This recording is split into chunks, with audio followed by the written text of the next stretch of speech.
Primera de Reyes capítulo 18 versículo 20. Dice la poderosa, voy a leer unos cuantos versículos, así que dile a tu vecino, ten paciencia. Vamos a leer unos cuantos versículos aquí, porque esta historia está poderosa y quiero que la tengan completa. Primera de Reyes capítulo 18 desde el versículo 20, y dice la poderosa palabra de Dios. Entonces Acab convocó a todos los hijos de Israel y reunió a los profetas en el monte Carmelo. Y acercándose Elías a todo el pueblo dijo: ¿hasta cuándo claudicaréis vosotros entre dos pensamientos? Si Jehová es Dios, síganle, y si Baal, vayan en pos de él. Y el pueblo no respondió palabra. Y Elías volvió a decir al pueblo: solo yo he quedado profeta de Jehová, mas de los profetas de Baal hay 450 hombres. Dénsenos pues 2 bueyes, y escojan ellos uno, y córtenlo en pedazos, y pónganlo sobre leña, pero no pongan fuego debajo. Y yo prepararé el otro buey, y lo pondré sobre leña, y ningún fuego pondré debajo. Versículo 24 continúa diciendo: invoquen luego ustedes el nombre de sus dioses, y yo invocaré el nombre de Jehová, y el Dios que respondiere por medio de fuego, ese sea Dios. Santo. Y todo el pueblo respondió diciendo: bien dicho. Versículo 25 dice: entonces Elías dijo a los profetas de Baal: escojan un buey y prepárenlo ustedes primero, pues que ustedes son más, e invoquen el nombre de vuestros dioses, mas no pongan fuego debajo. Y ellos tomaron el buey que les fue dado y lo prepararon, e invocaron el nombre de Baal desde la mañana hasta el mediodía, diciendo: Baal, respóndenos. Pero no había voz, no había quien respondiese. Entre tanto, ellos andaban saltando cerca del altar que habían hecho, haciendo sus cultos, haciendo su baile, a ver si caía algo del cielo, sus danzas al dios Baal, a ver si respondía. Versículo 27 dice: y aconteció al mediodía que Elías se burlaba de ellos, que bravo, diciendo: griten en alta voz, porque Dios es. A lo mejor está meditando, o tiene algún trabajo, a lo mejor está muy ocupado, o a lo mejor viene de camino, tal vez duerme y hay que despertarle. Y ellos clamaban a grandes voces y se sajaban con cuchillos y con lancetas conforme a su costumbre, porque ellos acostumbraban, dentro de su religión, dentro de su culto, ellos acostumbraban a derramar sangre como un culto para presentarle el sacrificio de sangre al dios Baal. Así que se sajaban conforme a su costumbre hasta chorrear la sangre sobre ellos. Pasó el mediodía y ellos siguieron gritando frenéticamente hasta la hora de ofrecerse el sacrificio, pero no hubo ninguna voz, ni quien respondiese ni escuchase. Entonces dijo Elías a todo el pueblo: acérquense a mí. Y todo el pueblo se le acercó, y él arregló el altar de Jehová que estaba arruinado. Aleluya. Alguien diga conmigo: hay que restaurar el altar. Versículo 31 dice: y tomando Elías 12 piedras conforme al número de las tribus de los hijos de Jacob, al cual había sido dada palabra de Jehová diciendo: Israel será tu nombre, edificó con las piedras un altar en el nombre de Jehová. Después hizo una zanja alrededor del altar en que cupieran 2 medidas de grano. Preparó luego la leña y cortó el buey en pedazos y lo puso sobre la leña. Y dijo: llenen 4 cántaros de agua y derramen el agua sobre el holocausto y sobre la leña. Y dijo: háganlo otra vez. Y otra vez lo hicieron. Dijo aún: hacedlo la tercera vez. Y lo hicieron la tercera vez. De manera que el agua corría alrededor del altar. También se había llenado de agua la zanja. Cuando llegó la hora de ofrecerse el holocausto, se acercó el profeta Elías y dijo: Jehová Dios de Abraham, de Isaac y de Israel, sea hoy manifiesto que tú eres Dios en Israel, y que yo soy tu siervo, y que por mandato tuyo he hecho todas estas cosas. Respóndeme, Jehová, respóndeme, para que conozca este pueblo que tú, oh Jehová, eres el Dios, aleluya, y que tú vuelves a ti el corazón de ellos. Entonces cayó fuego de Jehová y consumió el holocausto, la leña, las piedras y el polvo, y aún lamió el agua que estaba en la zanja. Volviendo todo el pueblo, se postraron y dijeron: Jehová es el Dios, Jehová es el Dios. Alguien grita conmigo: Jehová es el Dios. Cierro con el versículo 40. Dice: entonces Elías les dijo: prendan a los profetas de Baal, para que no escape ninguno. Y ellos los prendieron, y los llevó Elías al arroyo de Sison, y allí los degolló. Aleluya. Santo Dios. Vamos a orar antes de sentarnos. Hoy vamos a cerrar esta serie de mensajes Se Busca, y esta última parte 5 se titula Un ministro de fuego. Alguien diga conmigo: Dios anda buscando un ministro de fuego. Cierra tus ojos allí donde estás. Padre, te damos gracias. Te damos gracias por lo que ya tú has comenzado a hacer aquí. Te damos gracias por tu presencia en medio de la alabanza y la adoración. Te damos gracias por lo que ya tú has comenzado a hacer, Señor, y te damos gracias por lo que estás a punto de hacer. Yo te pido por todos los que estamos aquí, Señor. Yo te pido por nuestros corazones. Te pido, Señor, que nos ayudes, que tu Espíritu Santo nos ayude a abrir nuestros corazones, a abrir nuestras mentes, que podamos recibir tu palabra, Señor, y que tu palabra pueda ser semilla que dé fruto en nuestras vidas. Que tu palabra sea semilla que produzca cambios en nuestras vidas. En el nombre poderoso de Jesús. Y la iglesia dice: amén. Amén. Se pueden sentar. Gloria a Dios. El Señor me tiene trastornado con esta palabra desde ayer muy temprano. De hecho, desde toda la semana yo pensaba que iba a estar predicando acerca de un tema, pero ayer dediqué un ayuno poderoso aquí, y el Señor me fue explicando un poquito más profundo la asignación que tengo para hoy. Estamos en esta poderosa serie titulada Se Busca. Para los que son visita, aquí en la casa nosotros acostumbramos ir discutiendo todas las semanas el próximo capítulo que nos corresponde dentro del libro que estamos estudiando. ¿Cuál es el libro que estamos estudiando ahora? Primera de Reyes. Primera de Reyes. Así que venimos estudiando este libro de Primera de Reyes, analizando los reyes y los profetas de Israel, analizando por qué Dios los levanta y por qué Dios los quita, viendo que hay ciertas características que Dios anda buscando en sus líderes. Algunos, por ejemplo, como pudimos discutir anteriormente, algunos cayeron porque no quisieron servir al pueblo, sino que quisieron servirse. Y esto es algo que todavía se ve mucho en el día de hoy, ¿verdad? En la política, especialmente gente que llega al poder, pero no tienen una intención real de servir al pueblo, sino lo que quieren es servirse. Amén. Otros cayeron porque no aguantaron presión, y vimos que Dios anda buscando a alguien que pueda aguantar presión, un líder que pueda aguantar presión, un líder que sepa cómo tener acceso a las fuerzas que necesitamos para resistir. Y en Primera de Reyes 18, que es donde llegamos hoy, llegamos entonces al conflicto del rey Acab. El rey Acab fue un rey único. Algunos dirían que fue el peor de todos los reyes de Israel.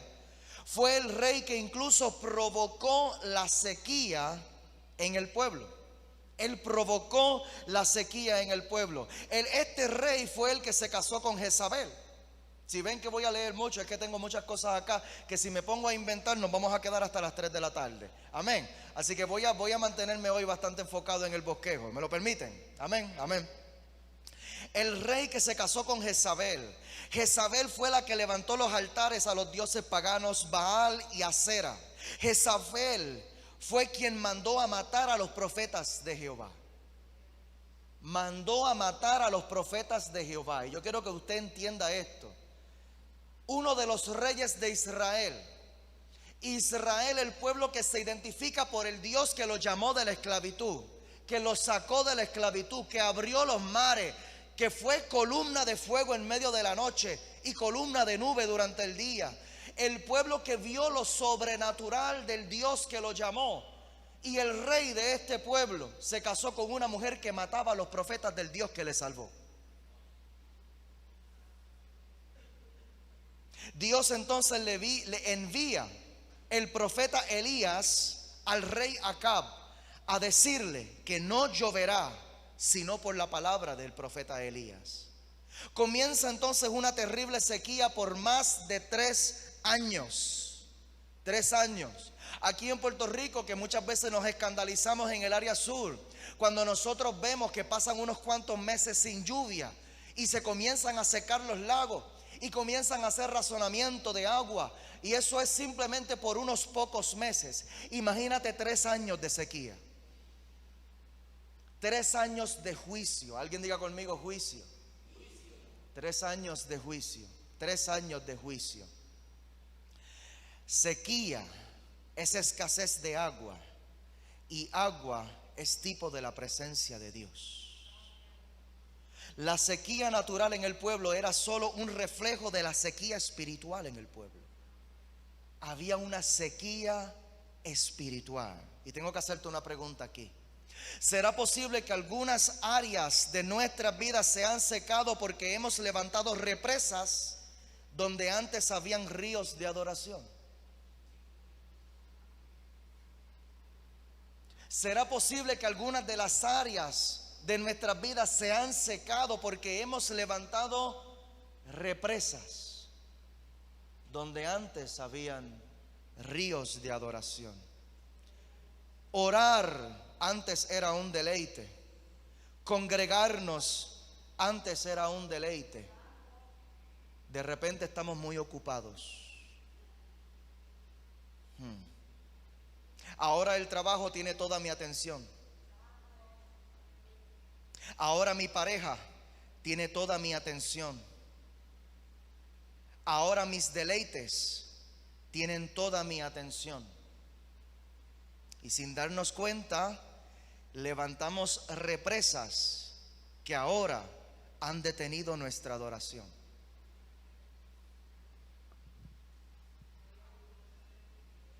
Estos son los baales de hoy. Estos son los altares de adoración que nos han robado nuestra adoración del Dios verdadero. Nuestros hobbies, nuestras actividades, las cosas que han venido a ocupar los primeros lugares en nuestra lista de prioridades. Y ahora Dios ha venido a ocupar uno de los últimos lugares en nuestra lista de prioridades. Entonces, más abajo de la represa, vamos a profundizar un poquito, ¿está bien? Más abajo de la represa, en donde antes fluía de la presencia de Dios, en donde antes fluía la bendición de Dios, ahora hay sequía. Alguien diga conmigo: hay sequía. Lo primero que se seca es el alma. Te lo tengo que repetir. Lo primero que se seca es el alma. En donde antes había gozo, ahora hay sequía. En donde antes había paz, ahora hay sequía.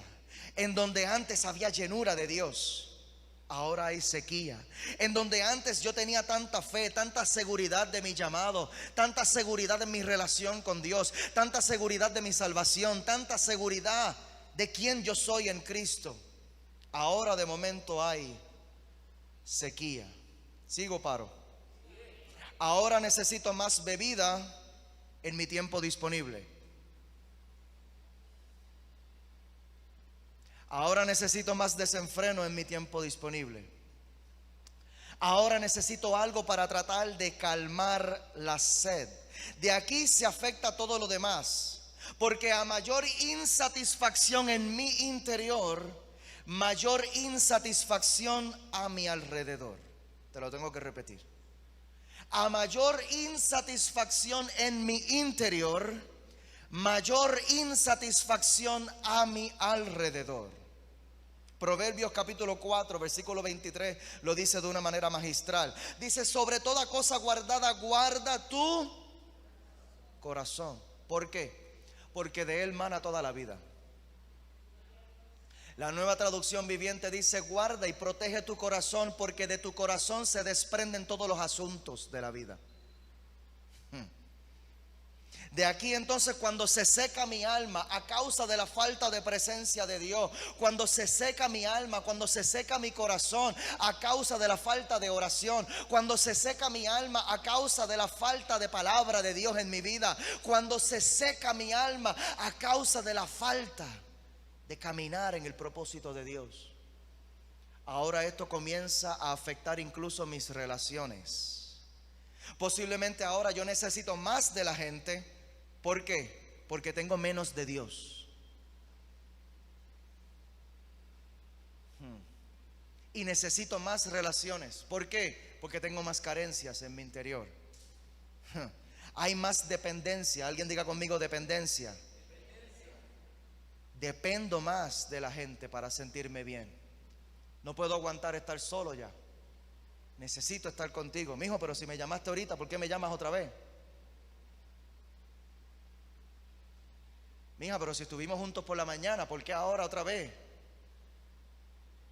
Y es que necesitamos más de la gente porque tenemos menos de Dios.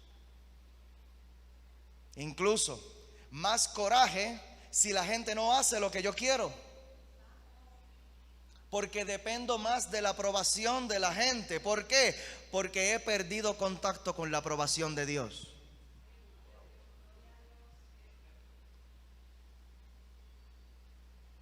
El trabajo que antes me daba mucho placer, ahora es más una carga que otra cosa. Pero vemos que la sequía a mi alrededor es solo el resultado de una sequía en mi interior. ¿Cómo resolvemos esta sequía? Primera de Reyes 18:30, mira lo que dice. Primera de Reyes 18:30 dice: él arregló el altar de Jehová que estaba arruinado. ¿Por qué no oró por la lluvia primero? Si usted lee ese capítulo completo, le invito a que lo haga cuando tenga oportunidad. Ese capítulo comienza con Dios hablándole a Elías y dándole las instrucciones de presentarse delante de Acab para decirle que viene lluvia. Y si ya el profeta Elías sabía que Dios había dado la orden de que venía lluvia, ¿por qué Elías no oró por la lluvia primero? Es que la lluvia es el alivio. La lluvia es un alivio breve, pero la lluvia no resuelve el problema. Nosotros queremos la lluvia, queremos el alivio, queremos ese alivio breve. Muchos de nosotros podríamos estar viviendo así, buscando alivios breves. Y me envuelvo en esta tarea porque esta tarea consume mis pensamientos, y esta tarea, al consumir mis pensamientos, me hace olvidar, por lo menos por un breve momento, la sequía en mi interior. Y así nosotros podríamos estar viviendo, saltando de una tarea a la otra, saltando de una cosa a la otra, buscando alivios breves. Pero el alivio duradero no viene hasta que resolvamos el problema, hasta que resolvamos lo que provocó la sequía en un principio. Alguien diga amén. El primer principio que te voy a sembrar acerca del ministro de fuego. Número 1, el ministro de fuego no viene a traer alivios breves, sino soluciones duraderas. Te lo tengo que repetir. El ministro de fuego no viene a traer alivios breves. Alivios breves es lo que el mundo te viene a traer. Pero el ministro de fuego no viene a traer alivios breves. El ministro de fuego viene a traer soluciones duraderas. Aquel que maneja el fuego no maneja algo que acaricia, porque el fuego no acaricia, el fuego consume. Y ya mismo vamos a estar abundando un poquito más acerca de Elías y este fuego que trae las soluciones. Pero primero yo necesito hacer un paréntesis bien grande. Y va a ser grande el paréntesis. No quiero que piensen que me estoy desviando del tema, pero hay algo que yo necesito enseñarte antes de continuar. Yo necesito romper una fortaleza mental que posiblemente se esté levantando ahora mismo mientras yo te enseño esta palabra. Y es el siguiente argumento que posiblemente se esté levantando en tu mente. Escúchalo bien. Dice: esta palabra no es para mí porque yo no soy un ministro. El pastor está predicando hoy bajo el tema un ministro de fuego. Pues pastor, me hubiera quedado en mi casa, porque esta palabra posiblemente es para los ministros de adoración, para los músicos, para los que están allá en audiovisuales, para los sugieres, para el equipo pastoral, pero esta palabra no es para mí. Pues vengo a romper una estructura hoy. ¿Puedo? ¿Me lo permiten? Lo voy a hacer con tu permiso o sin tu permiso. Apocalipsis capítulo 1. Apocalipsis capítulo 1 versículo 4. Apocalipsis capítulo 1 versículo 4. Dice: Juan, a las 7 iglesias que están en Asia, gracia y paz a vosotros, del que es y el que era, aleluya, y al que ha de venir. Habrá una iglesia aquí hoy que todavía crea que Cristo viene. Habrá una iglesia aquí hoy que todavía crea que nosotros estamos esperando la segunda venida de nuestro Señor Jesucristo. Tendremos aflicción en este mundo, pero confía, porque Cristo ha vencido al mundo, aquel que está contigo y conmigo, y pronto lo veremos otra vez. Gloria a Dios. Y de los 7 espíritus que están delante de su trono, y de Jesucristo, el testigo fiel, el primogénito de todos los muertos, y el soberano de los reyes de la tierra, al que nos amó y nos lavó de nuestros pecados con su sangre. Y muchos de nosotros pensamos que la obra de Cristo terminó allí, pero mira lo que dice en el versículo 6. Dice, desde el versículo 5 lo voy a recoger desde donde dice: al que nos amó y nos lavó de nuestros pecados con su sangre, y nos hizo reyes y sacerdotes para Dios su Padre. A Él sea gloria e imperio por los siglos de los siglos. Amén. Cristo no murió solo para hacer algo en ti. Cristo murió para hacerte alguien. Aquello que Cristo hizo en tu interior no se supone que sea solamente una experiencia. No se supone que sea como saltar de un bungee jumping o tirarte de un paracaídas. No se supone que sea una experiencia emocionante como montarte en un carro de carrera. Lo que Cristo hizo en ti, Él lo hizo para cambiar tu naturaleza, para cambiar tu genética, para cortar con toda maldición espiritual, para romper toda cadena, para provocar un cambio real en tu interior. Y hoy, tú que estás en Cristo, ya tú no eres la misma persona que tú eras antes. Dice la palabra que Él murió para hacernos alguien, y ese alguien tiene títulos, ese alguien tiene nombres, ese alguien tiene posiciones, ese alguien nuevo se llama reyes y sacerdotes. Alguien diga conmigo: reyes. Reyes, porque Él no vino a traernos una religión.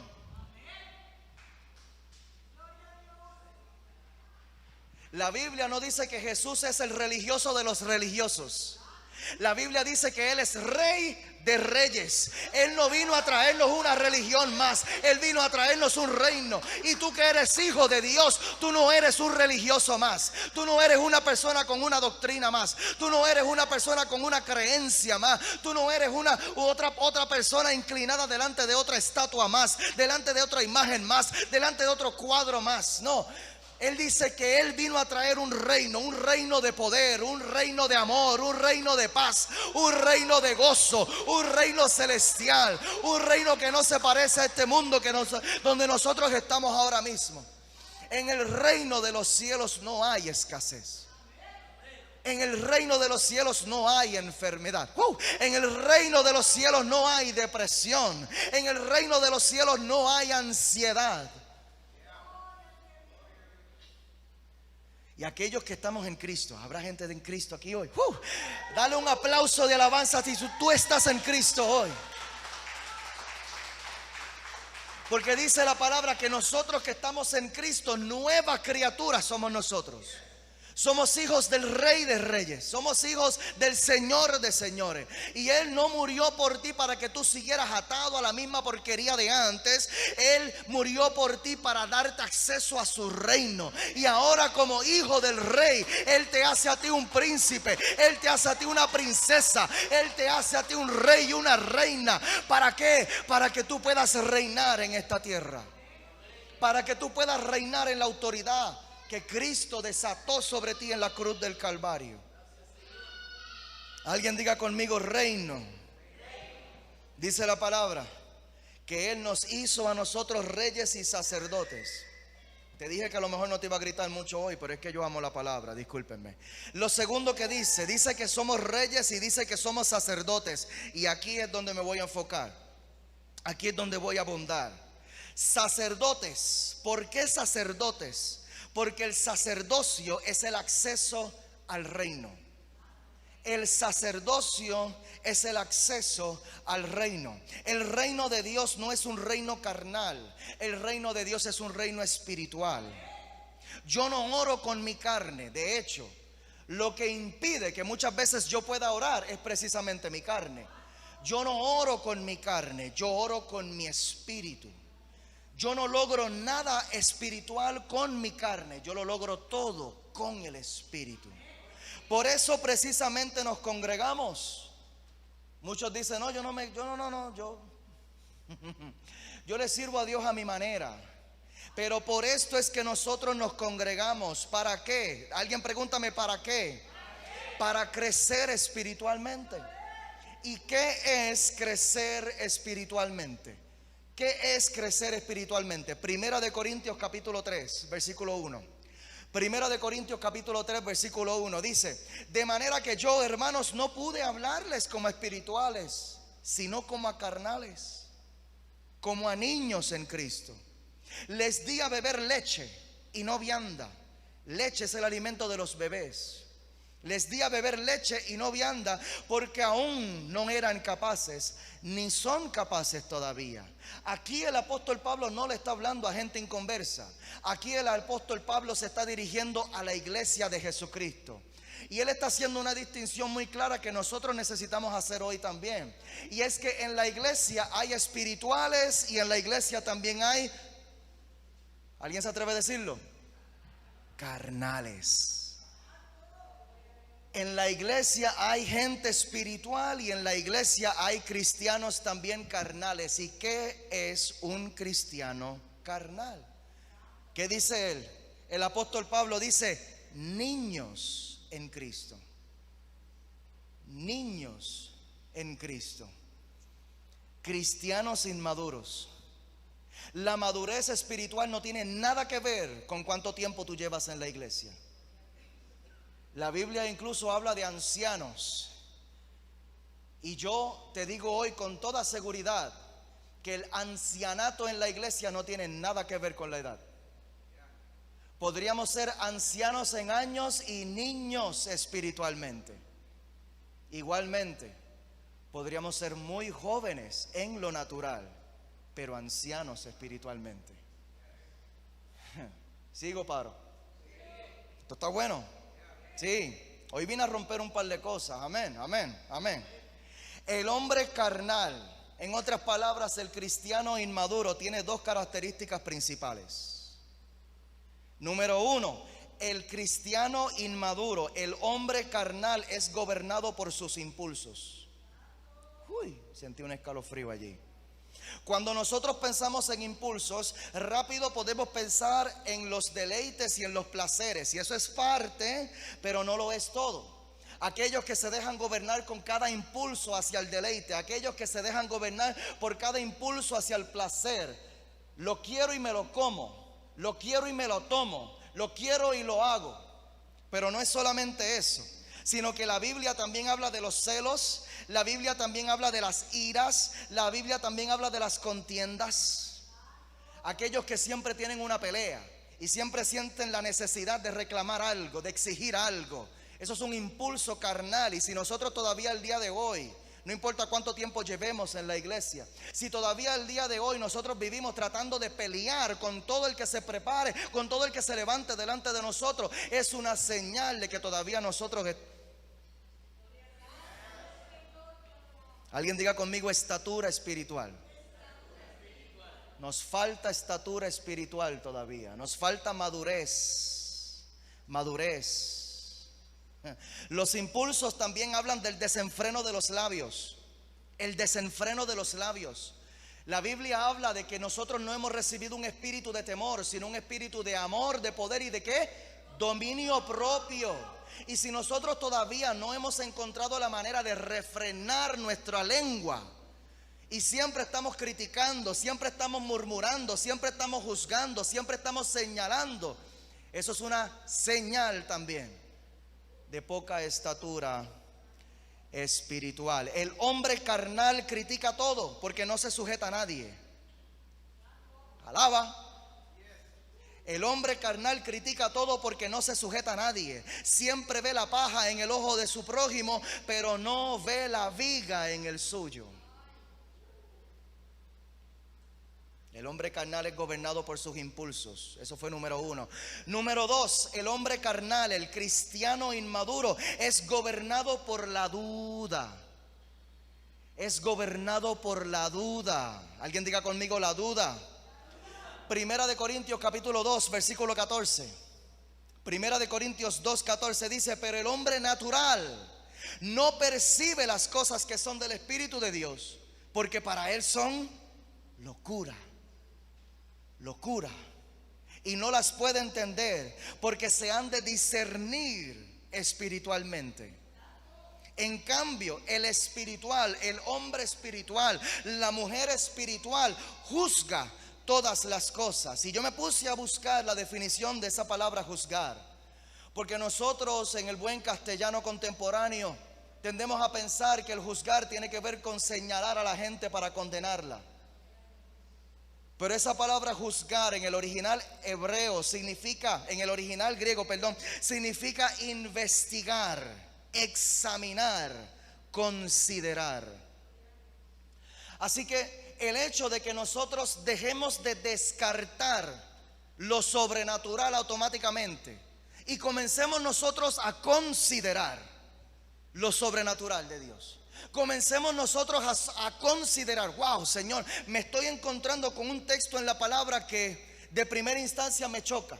De primera instancia a mí me cuesta creerlo. De primera instancia a mí me da trabajo establecer mi vida y en obediencia a esto que establece tu palabra. Esas son señales de un cristiano inmaduro. Aquel que salta versículos cuando está haciendo una lectura. Aquel que hace una selección de versículos como si estuviera en un buffet. Abre la Biblia y dice: yo voy a coger lechuguita, pero no voy a coger cebolla. Yo voy a coger arrocito, pero no voy a coger la ensalada de codito. Y pensamos que la Biblia es un buffet, que simplemente podemos coger lo que nosotros querramos. Pero la Biblia no es ningún buffet.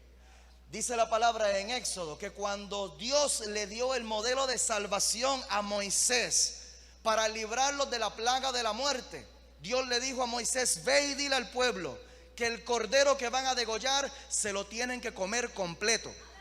El cordero hay que comérselo completo. Si es o tú estás en Cristo o no estás en Cristo, o estás en Cristo o no estás en Cristo. Pero si todavía nosotros estamos en un punto en nuestro nivel, en nuestro proceso de crecimiento espiritual, en donde nosotros comencemos con que primero estamos leyendo la Biblia. Comencemos en que ya estamos en un nivel en el que ya nosotros reconocemos que mira, yo estoy grandecito ya para que me estén dando la comidita en la boca.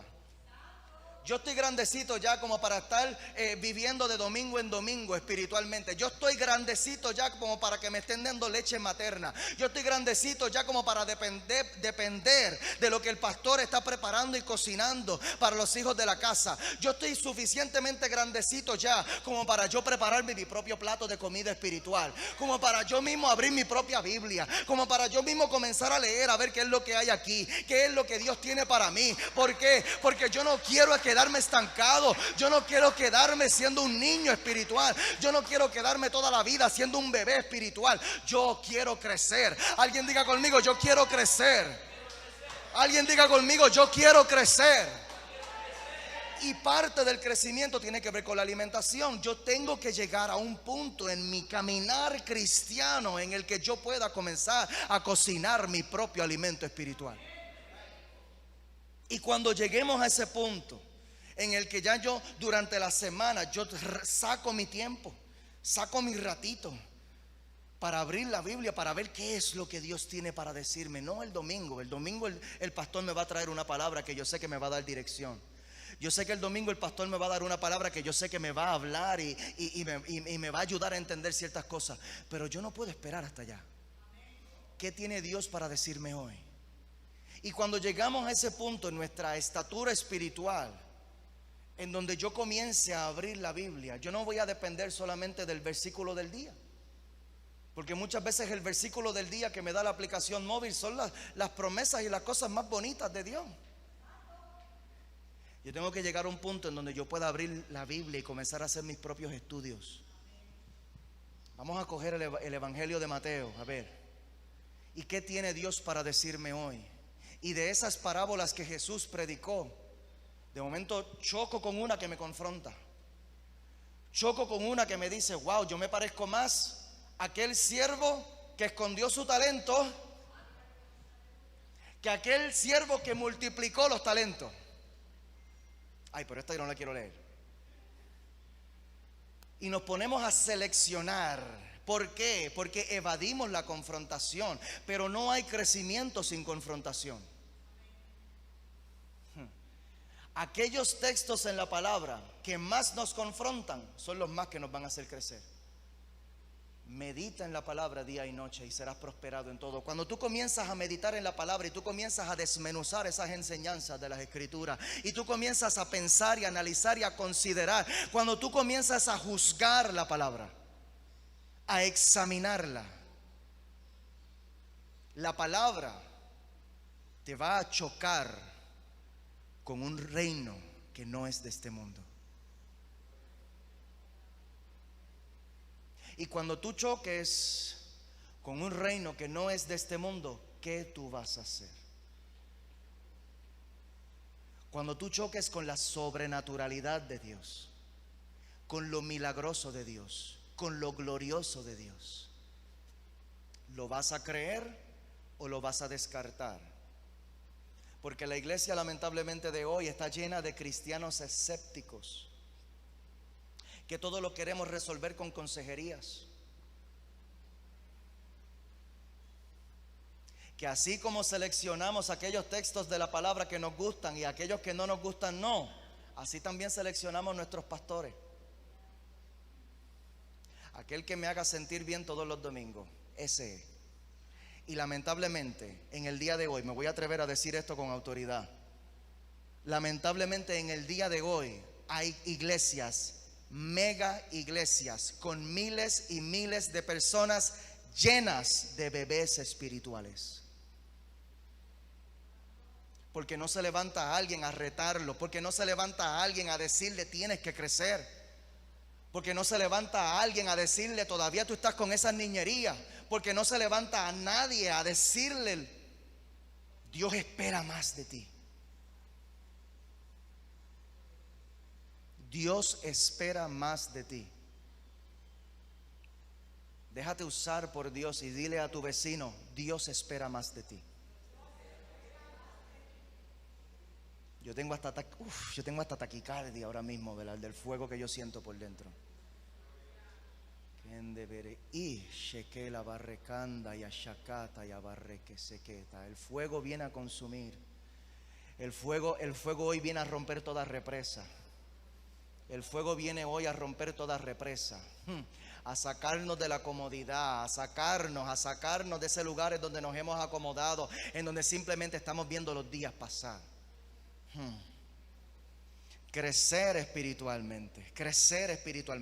El anhelo de creerle a Dios no nace en mi carne. El anhelo de creerle a Dios nace en mi espíritu. Entonces cuando nace de mi espíritu y en Cristo, cuando yo vengo a Cristo, de momento yo me convierto en una persona consciente de este anhelo que hay en mi espíritu de creerle a Dios, de acercarme a Dios. Inmediatamente comienza una batalla espiritual.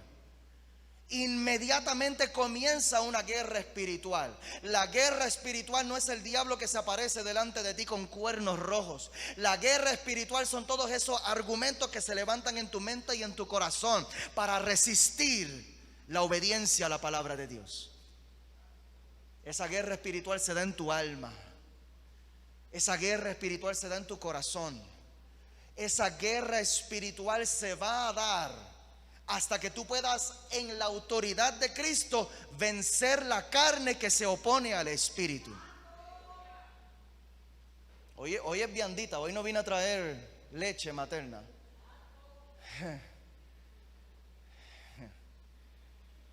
Crecer espiritualmente es comenzar a dominar la carne. Voy más allá. Crecer espiritualmente es matar el hombre carnal, para que el hombre espiritual pueda ser formado. ¿Cuál es ese hombre carnal? Ese es el que se resiste a la obediencia a la palabra. Es aquello en ti que cada vez que tú ves una invitación para la iglesia te dice no vaya. Es aquello en ti que cada vez que alguien te comienza a hablar de la Biblia, tú dices, ay no, yo no me voy a meter en esta conversación, me voy para allá. Si aquí están hablando de Dios, yo me voy para el otro lado. El hombre natural, el hombre carnal, es aquello que se levanta en ti, que busca que tú te mantengas atado al pecado. Porque lamentablemente hay muchísima gente en la iglesia que ya recibieron la salvación en Cristo, pero todavía no han recibido la liberación de sus ataduras. Y hay demasiados pastores hoy que simplemente lo que estamos es calmándole los demonios a la iglesia.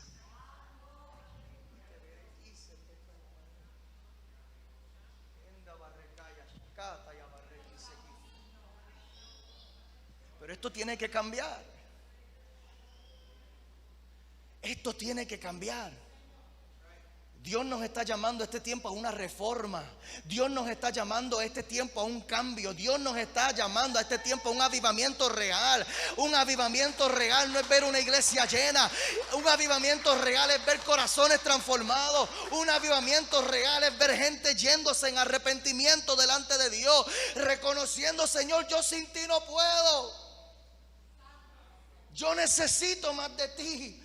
Yo necesito que tú rompas estas cadenas. Yo estoy cansado. Hace falta que alguien se jarte ya de su condición carnal. Hace falta que alguien se jarte ya y diga, ¿cómo es posible que yo me convertí hace 20 años y todavía estoy parado en el mismo lugar? ¿Cómo es posible que haya pasado tanto tiempo desde la última vez que yo me gané un alma para Cristo? ¿Cómo es posible que haya pasado tanto tiempo que ni me importa?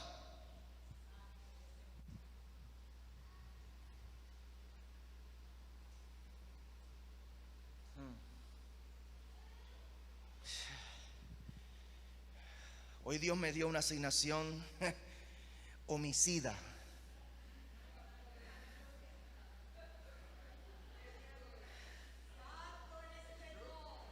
Hoy vine a matar el hombre carnal en ti.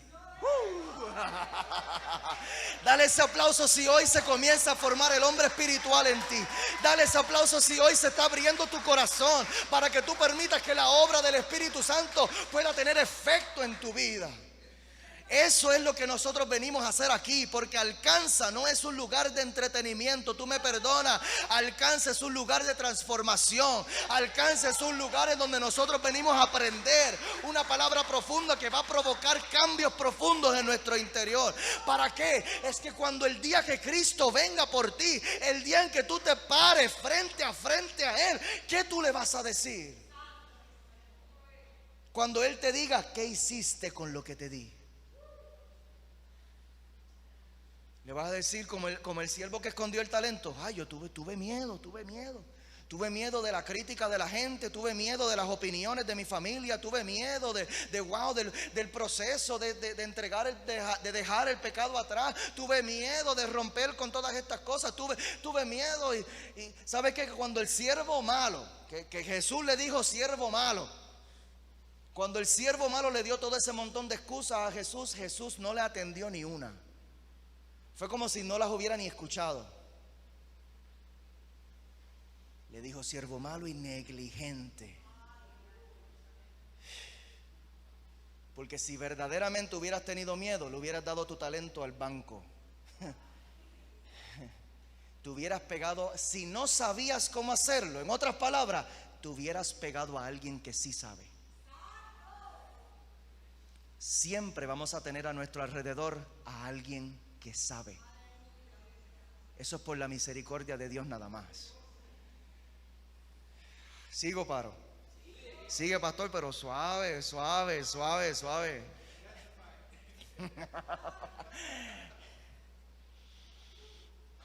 ¿Puedo profundizar un chispito más aquí? En el sacerdocio. Alguien diga conmigo sacerdocio. La palabra sacerdote, les dije que venía a enseñar hoy. La palabra sacerdote es de un origen latín que es sacer, que lo que significa es sacra o sagrado. De ahí viene el concepto de lo sagrado. El sacerdote es aquel que maneja lo sagrado. Y la palabra en el original hebreo, esa palabra sacerdote, lo que significa es intermediario. Intermediario. Un sacerdote es un intermediario entre Dios y los hombres. Un sacerdote es un intermediario entre el cielo y la tierra. Un sacerdote es quien ve que existen dos dimensiones: una dimensión natural y una dimensión espiritual. Alguien diga conmigo, hay una dimensión natural. Esa todo el mundo la ve. Ahora alguien diga conmigo, hay una dimensión espiritual. Esa es revelada a los hijos de Dios. Ese es el reino de los cielos. No es, el reino de los cielos no es revelado al cristiano casual. Por eso Jesús, cuando predicaba parábolas a las multitudes, Jesús les predicaba en parábolas y después se iba aparte y se las explicaba a sus discípulos. Y cuando le preguntaron, le dijeron, pero ¿por qué tú haces esto, maestro? Bueno, a ellos les predico en parábolas para que viendo no vean. ¿Por qué? Porque es para despertar un hambre. Y aquellos que respondan al hambre espiritual, esos, a los hambrientos, a los comprometidos, a eso les voy a revelar el reino. Aleluya. El sacerdote es quien se mueve entre la dimensión natural y la dimensión espiritual. ¿Para qué? Para traer el cielo a la tierra.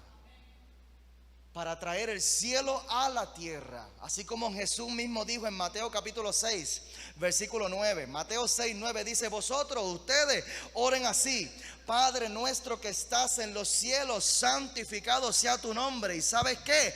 Que venga tu reino. Que venga tu reino. Que venga tu reino. ¿A quién Jesús le explicó y le enseñó esta oración? A los discípulos. Antes de que fueran apóstoles, antes de que fueran pastores, antes de que fueran evangelistas. Este es el llamado de todos nosotros. Para esto Cristo fue a la cruz. Cristo fue a la cruz para lavarte con su sangre preciosa, para limpiar tus pecados y para hacernos a nosotros reyes y sacerdotes. En esto Cristo nos ha convertido a nosotros. Arrepiéntanse y conviértanse. Arrepiéntanse y conviértanse. Y nosotros pensamos que esto de convertirnos en cristianos es convertirnos en gente más bonita y más buena, en reyes y sacerdotes. en gente de autoridad espiritual, en gente de estatura espiritual, en gente que cuando tú veas una necesidad delante de ti, tú puedas, no, ay, déjame llamar al pastor. No, no, no. Si Dios te puso a ti en ese lugar, usted no tiene que esperar que el pastor llegue para reprender ese demonio. Usted ponga manos allí mismo, y la misma autoridad que tengo yo, porque el mismo Espíritu Santo que tengo yo es el mismo Espíritu Santo que tienes tú. La misma unción que cargo yo es la misma unción que cargas tú, porque no es mía la unción es de Cristo. La misma sangre que a mí me lavó y me hizo a mí un rey y un sacerdote, fue la misma sangre que te lavó a ti. Santo Dios. Él arregló el altar. Elías arregló el altar de Jehová que estaba arruinado. Arregló el altar de Jehová que estaba arruinado. Aquí ya cerré el paréntesis. Los que están tomando nota, apunta esto. Quien restaura el altar pone fin a la sequía. Quien restaura el altar pone fin a la sequía. No hay fuego sin altar. El altar representa la adoración. Dios está llamando a alguien en este lugar a restaurar la adoración en tu casa. Dios está llamando a alguien en este lugar, Shakanda, a restaurar la adoración en la casa, a restaurar la adoración en la casa, a restaurar la adoración en la casa. La sequía vino porque se puso una represa en donde antes había un río de adoración. Y si tú quieres que termine la sequía, si tú quieres que esa desesperación huya, si tú quieres que esa falta de dirección huya, si tú quieres que esa confusión huya, si tú quieres que ese vacío huya y que llegue la llenura de la presencia de Dios, se tiene que levantar a alguien que restaure el altar. Se tiene que levantar a alguien, se tiene que levantar a alguien, se tiene que levantar a alguien, se tiene que levantar a alguien en este lugar. Apúntate esto por acá. El ministro de fuego sabe que él es la solución a la sequía.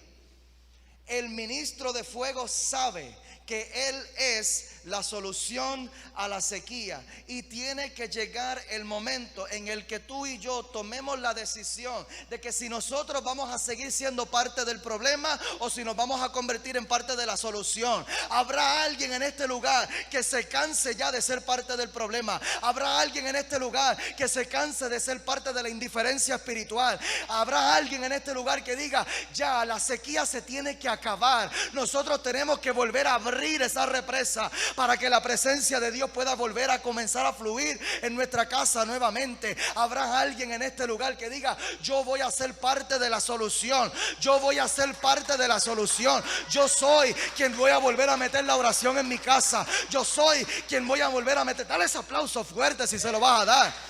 Santo Dios, yo soy quien voy a volver a meter la palabra de Dios en mi casa. Yo soy el que cuando llegue el domingo, yo soy el que voy a decir: yo no sé, pero yo y mi casa serviremos a Jehová. Estas cosas no son opcionales. Esto no es opcional. En mi casa serviremos a Jehová. Yo respondo por los míos. Usted responde por los suyos. Y yo no quiero hacerte esta pregunta, pero siento la inquietud de mi espíritu de que te la tengo que hacer. ¿Qué tú vas a hacer cuando Dios te pregunte por los tuyos?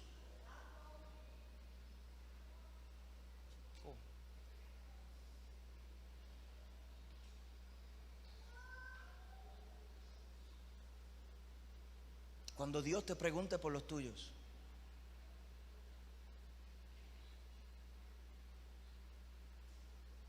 ¿qué excusa le vamos a dar?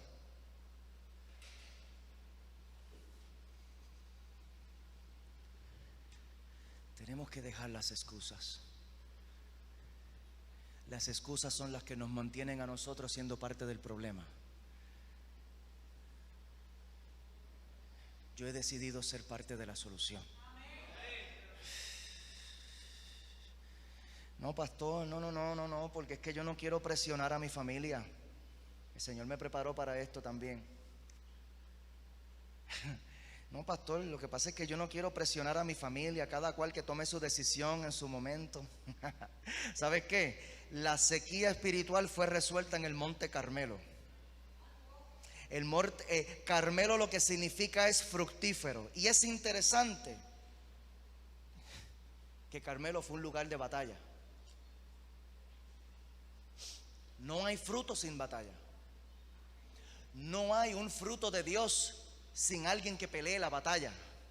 No hay un resultado de bendición. No hay un resultado espiritual sin alguien que pelee la batalla espiritual. Alguien tiene que hacerlo. Primera de Reyes capítulo 18. Primera de Reyes capítulo 18 versículo 21 dice: y acercándose Elías a todo el pueblo dijo: ¿hasta cuándo claudicarán ustedes entre dos pensamientos? Si Jehová es Dios, síganle, y si Baal, vayan entonces en pos de él. Y el pueblo no respondió palabra. Y es que alguien tiene que hacer estas preguntas en la casa. Este es el ministro de fuego. El ministro de fuego que reconoce que él es la solución. El ministro de fuego, esa mujer de Dios, ese hombre de Dios que reconoce la solución no va a venir de afuera. La solución no va a ser un cambio milagroso que viene de afuera hacia adentro. La solución va a ser un cambio milagroso que viene desde adentro hacia afuera. La solución soy yo. Yo soy quien me voy a levantar y voy a comenzar a poner las pautas en este lugar. Yo voy a ser la persona que va a comenzar a hacer las preguntas difíciles en este lugar. Si alguien tiene que comenzar a confrontar la indiferencia espiritual, pues que sea yo. Ya yo me cansé de esperar por ti. Yo voy a comenzar a hacer estas preguntas difíciles ahora. ¿Hasta cuándo vamos a claudicar entre dos pensamientos? Esto tiene que cambiar. De cristianos que tienen un pie en la iglesia y el otro pie en el mundo.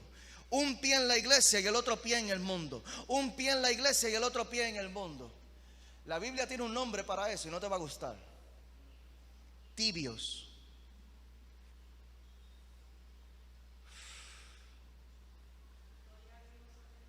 Dice la palabra que en el final, a los tibios, Dios los vomita de su boca. Que tu sí sea sí y que tu no sea no. ¿Hasta cuándo vamos a claudicar entre dos pensamientos? Ay, no tengo ganas hoy. Es que no tiene nada que ver con las ganas. Tu salvación no tiene nada que ver con las ganas. Tu propósito no tiene nada que ver con las ganas. No. Hoy me siento bien para adorar y mañana no, porque no me siento bien para adorar. Y tenemos que aprender a aguantar presión en medio del proceso. El ministro de fuego sabe que si la ambivalencia espiritual fue lo que trajo la sequía, entonces el arrepentimiento es lo que va a traer el alivio. El arrepentimiento. Una palabra que se ha convertido en un cuss word, una mala palabra en la iglesia de hoy. ¿Qué trae el arrepentimiento? ¿Qué es lo que va a provocar este arrepentimiento en nosotros? Es el fuego. Alguien diga conmigo: es el fuego. Es el fuego. Yo estoy sintiendo el fuego aquí. Santo Dios. Primera de Reyes capítulo 18 versículo 36. Con esto ya termino. Primera de Reyes capítulo 18 versículo 36 dice: cuando llegó la hora de ofrecerse el holocausto, se acercó el profeta Elías y dijo: Jehová Dios de Abraham, de Isaac y de Israel, sea hoy manifiesto que tú eres Dios en Israel y que yo soy tu siervo, aleluya, y que por mandato tuyo he hecho todas estas cosas. Respóndeme, Jehová, respóndeme, para que conozca este pueblo que tú, oh Jehová, eres el Dios y que tú vuelves a ti el corazón de ellos. Mira esto en el versículo 38. Entonces cayó fuego de Jehová y consumió el holocausto, la leña, las piedras y el polvo, y aún lamió el agua que estaba en la zanja.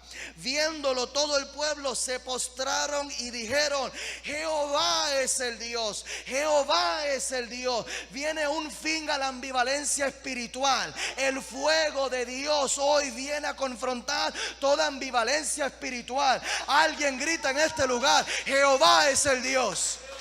Alguien grita: Jehová es el Dios.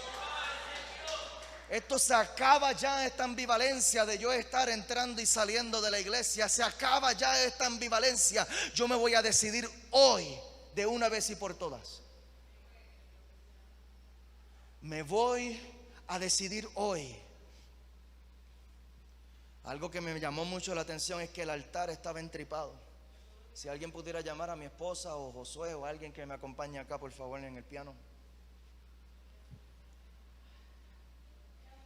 El altar estaba entripado. El profeta Elías había mandado a buscar un montón de agua para que le echaran toda esa agua encima del altar, para que fuera más difícil que el fuego de Dios lo quemara. ¿Cuán entripado está tu corazón hoy? Sheken de veré.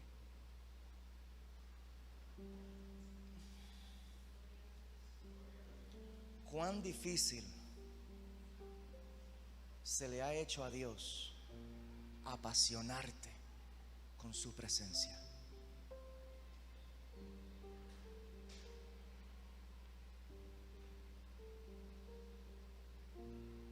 ¿Cuán difícil se le ha hecho a Dios llamar tu atención?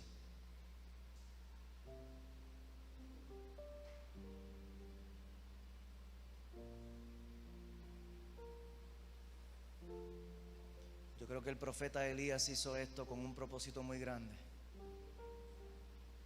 para que nosotros hoy pudiéramos ver y creer que no importa cuán entripados estén nuestros corazones, cuán fríos o tibios espiritualmente nosotros estemos,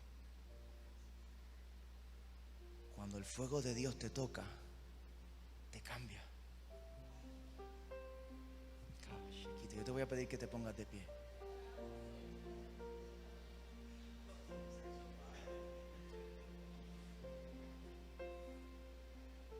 Cuando el fuego de Dios te toca, te cambia. Tú eres el ministro de fuego que Dios está buscando en tu casa.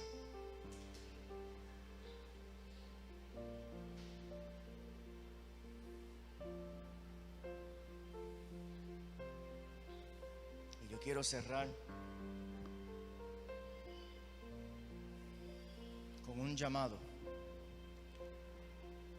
porque Dios me dijo que había alguien en este lugar que siente la presión de Dios, ese fuego que te presiona, que te mete presión y vuelve y te mete presión. Ese fuego del Espíritu Santo que vuelve y te llama y vuelve y te llama. Y la condición espiritual en tu casa no es la mejor, pero hay algo dentro de ti que te dice que Dios puede usarte a ti para ponerle un fin a la sequía.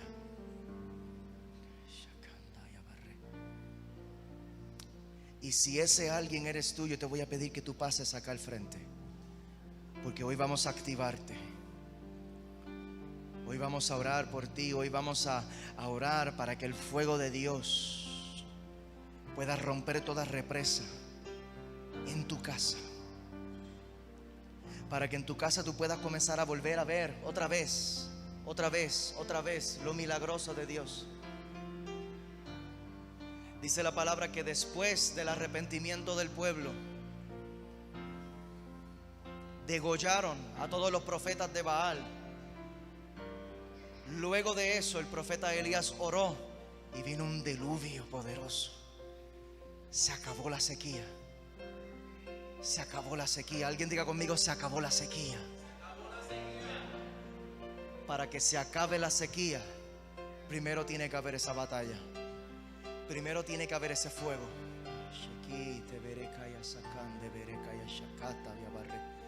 En el nombre poderoso de Jesús te damos gracias, Señor. Yo te doy gracias, Señor, por todos los que estamos aquí hoy. Ministros de fuego que tú estás buscando. Ministros de fuego que tú estás buscando. Gente que puedan hacerle frente al enemigo. Gente que puedan hacerle frente a la incredulidad.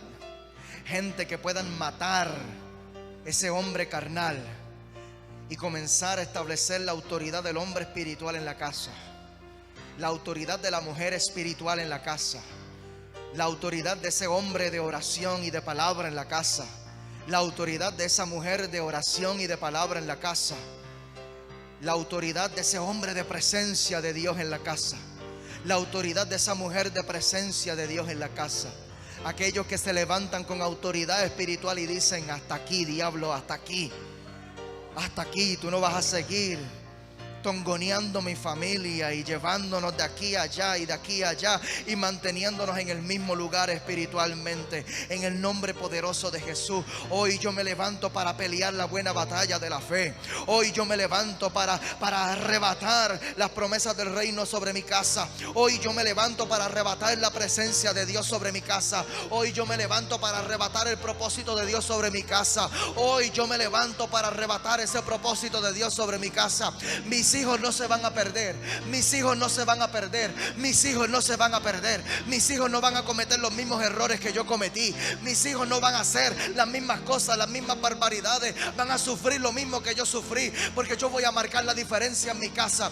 Yo me voy a parar como ministro de fuego en mi casa. Y en el nombre poderoso de Jesús, en el nombre poderoso de Jesús, que Sheki te veré aquí, asacanda y ashakata, veré aquí se queda más de tu fuego, Señor. Comienza.